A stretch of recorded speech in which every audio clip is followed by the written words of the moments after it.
Is this the most controversial shrine in all of Japan? This piece of architecture right here is known as the Yasukuni Jinja.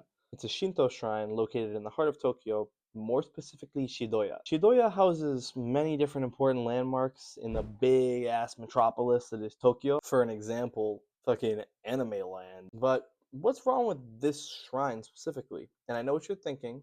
Isn't there tens and thousands of them in Japan?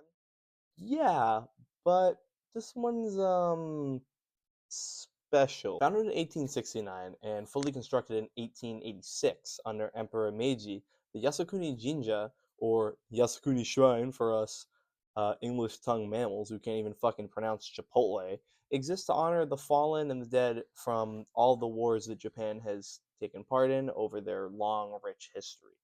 Pretty common, right? Most countries have a shrine or a monument or something dedicated to the people who have passed in the wars. Yeah, and also no. While most countries have shrines to honor their fallen soldiers, most countries aren't also honoring war criminals and human rights violators. Now, to get specific, countries like South Korea, China, and the Philippines have spoken out publicly, but most of Southeast Asia condemns this shrine as a whole.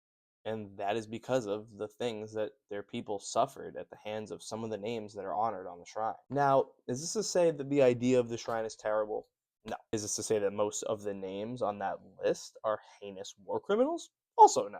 However, it is completely understandable why the people of Asia outside of Japan are up in arms. Japan hasn't had the best track record of acknowledging their crimes against humanity. And again, let's not be confused, they're definitely not the only country like that. I live in the United States, if you couldn't guess.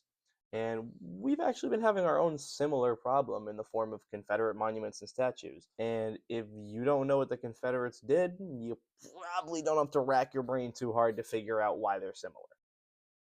Now, me specifically, I'm torn.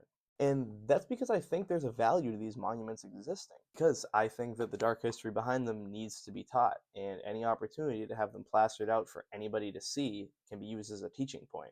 And considering plenty of institutions worldwide kind of want to cover up the fucked up shit that they've done in the past, I think that leaving it out there in that regard is a good thing. However, don't get me wrong, I absolutely feel that putting the people who committed and commended these actions up on a pedestal is very problematic, but that's a conversation for another time.